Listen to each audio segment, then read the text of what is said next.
সকল সাংবাদিক ভাই যাদের আমাদের এমপি মহোদয়গণ বিতর্কিত হয়, আমরা সকল ধৈর্য এবং সততার সাথে বিনয়ের সাথে জনগণের সাথে চলবো, জনগণকে পাশে দিয়ে জনগণের পাশে থেকে চলবো। আমরা বন্ধুরা বন্ধুরা আমাদের নেতা কর্মীদেরকে আমরা অনুরোধ করবো, আমরা এই যারা নির্দিষ্ট ঘটনা ঘটেছে, যারা পেছন লেগেছে এবং নতুনের সাথে আন্দোলন করছে, তারা কখনো দাবিদার অধিকার করতে পারে না।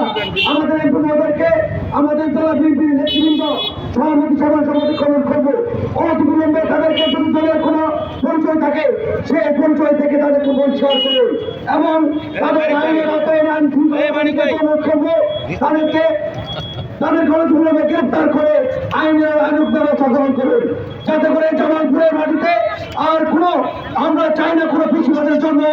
আমরা চাই জামালপুরের বাসী মানুষ শান্তিতে এবং সকলের ভ্রাতৃত্ব বন্ধনে সমর্থন করে এই সমাজে চলাফেরা করবে। আমরা সমর্থনে বিশ্বাসী। আমরা সকলকে একসাথে নিয়ে আগামী যে পৌরসভা নির্বাচন আমরা সুরেনা খানের নেতৃত্বে এই জামালপুর পৌরসভাকে গেলে সাজাবো ইনশাআল্লাহ। আজকে বক্তব্য রাখবেন এই ঘটনার যিনি ভুক্তভোগী। প্রান্ত থেকে প্রান্ত বাংলাদেশকে গুছিয়ে এনে বাংলাদেশকে একটি উন্নত রাষ্ট্রে পরিণত করার চেষ্টা করছেন শহীদ তারেক রহমানের ছবি ছিল। যারা শহীদ জিয়ার ছবি ভাঙে, যারা বেগম খালেদা জিয়ার ছবি ভাঙে, যারা তারেক রহমানের ছবি ভাঙে, তারা কেউ বিএনপি করতে পারে না, বিএনপির সমর্থক হতে পারে না।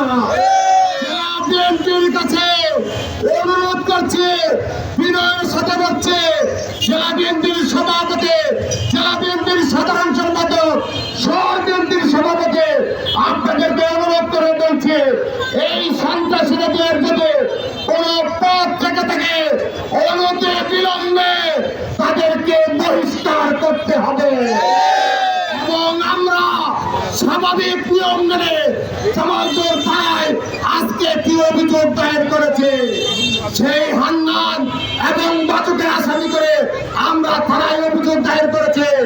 আমাদের আইন শৃঙ্খলা বাহিনী জামালপুরের পুলিশ সুপারের জন্য অনতি বিলম্বে তাদেরকে গ্রেপ্তার করতে হবে। আমরা বন্ধুদের দলের সামনে কিন্তু দাঁড়িয়েছিলাম 17 বছর। আমরা কিন্তু ওই স্বৈরাচার ফারুক চৌধুরী, মির্জা আলম, ওই সানোয়ার হোসেন ফারুকও জামালপুরে কিন্তু টাইম দেয়। কাজেই আমরা কিন্তু আমাদের জীবন দিয়ে হলেও আমাদের আত্মরক্ষা করার চেষ্টা করব। আমাদের এই সাধারণ মানুষদের আমরা আমাদের জীবনের বিনিময় হলেও আমরা তাদেরকে আমরা রক্ষা করবো ইনশাআল্লাহ। প্রিয় ভাইরা আমার, আগামী দিনে জামালপুরের পরিবেশ যারা বাংলাদেশে তারেক রহমান প্রধানমন্ত্রী যে গণতান্ত্রিক প্রক্রিয়ায় হাঁটছেন, জেলা বিএনপি থেকে শহর বিএনপি থেকে ছাত্র দল, যুব দল, সকল সহযোদ্ধাকে আমি জানাই আন্তরিক শুভেচ্ছা এবং অভিনন্দন। রমজান মাস উপলক্ষে কিছু কথা বললে না হয়। আমরা বলতে চাই, এই ফেস্টুন ভেঙে আমার প্রিয় নেতা জনাব সোহেল রানা খানকে প্রতিহত করা যাবে না।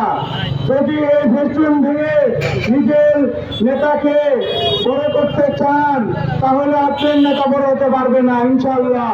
আমরা জনাব সোহেল রানা খানের খুনের সৈনিক। আমরা যে কোনো মুহূর্তের জন্য যে কোনো পরিস্থিতিতে আমরা স্বাভাবিকভাবে হয়ে তারেক রহমানের নির্দেশনা হয়ে আমরা কাজ করবো ইনশাআল্লাহ। আমরা আগামী দিনে এই শান্তিপূর্ণ কর্মসূচি নিয়ে জনাব সোহেল রানা খানকে আগামী দিনের পৌরসভা জামালপুর পৌরসভার মেয়র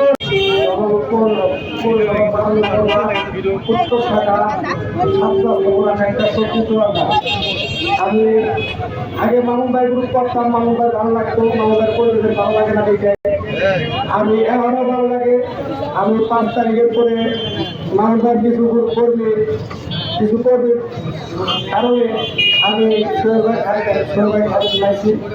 আমার পরে আমার কয়েকবার হামলা করছে।